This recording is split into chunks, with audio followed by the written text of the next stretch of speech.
Guys, it's Daryl. It's Sunday. It's coming up on noon here in Connecticut. I came across an interesting story today involving Steve Mnuchin, the Secretary of Treasury for Trump.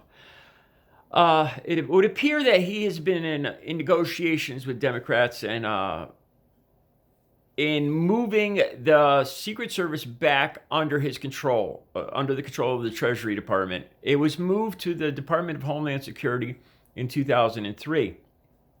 And the problem here, too, is that the Government Accounting Office requests that the numbers, Secret Service, the numbers we put out for how much how much a president's travel costs are for him and his adult children, how much it costs to protect them. And the Trump administration has failed to put those numbers out in 2016 and 2017. Since 2017, we've paid out $588,000 to third-party golf cart golf cart vendors for rentals, golf car rentals. $500,000 in the last 2.5 years. Now the problem here is Mnuchin is pushing. There's more and more pressure on him to get these numbers out, the Secret Service, for how much it's costing. The very first year Trump was in office, if you guys remember, there was a big story about within first few months, it was costing $1.3 million for per trip for Trump's first 4 trips to Mar-a-Lago, with all of his kids, his grown kids and everything. And the Secret Service quickly overran their budget and requested an additional $60 million for that first year. Now, here's the interesting part. Steve Mnuchin is fighting against getting these numbers out, how much the Trump administration has spent in travel, spending 1 out of every 5 days at a golf course and 1 out of every 3 days at a at one of his resorts.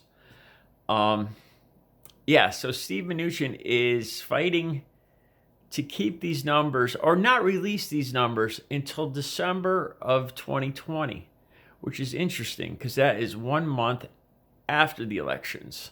So Mnuchin is trying his hardest to keep these numbers from coming out that we already know are larger than any other president, from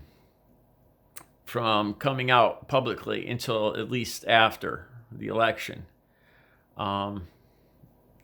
An interesting story I haven't seen much on. So often today you hear these stories about Trump has improved our economy, our unemployment rate is so far down, but you don't hear very much on how much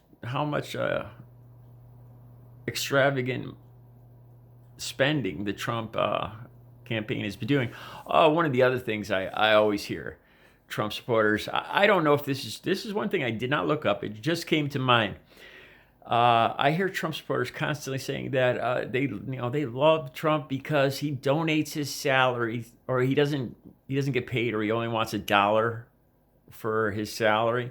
I've heard these stories from Trump supporters. That's what my next video is going to be on. I did not look. That just came to mind. But I always hear this from Trump supporters, how he's such an angel, and he's such a saint, donating his salary. But it would appear that he is spending by far more than any other president. Barack Obama, $96 million for Secret Service for travel costs for 8 years. $96 million. In 2017, over the period of just 3 or 4 months, Trump went over $13.8 million. $13.8 million in just a period of 3 or 4 months in 2017, as compared to Barack Obama, $96 million, 8 years. So the numbers are that Trump, he spends 1 out of every 5 days at a golf resort too. I believe Obama was either 1 out of every 10 or 1 out of every 12, because we all know too that before Trump was elected, he unmercifully criticized Obama and his golfing.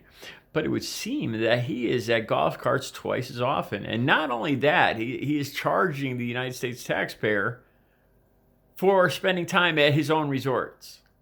He's getting his resorts are making money off us while he's there.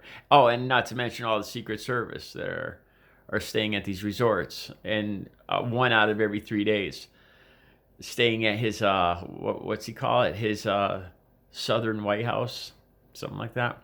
So this is an interesting story to see if Steve Mnuchin will win his battle to keep the Secret Service number and the Trump numbers for his travel quiet until after the November elections. Let's hope not. Let's hope we find out these numbers soon. All right, you guys have a good Sunday.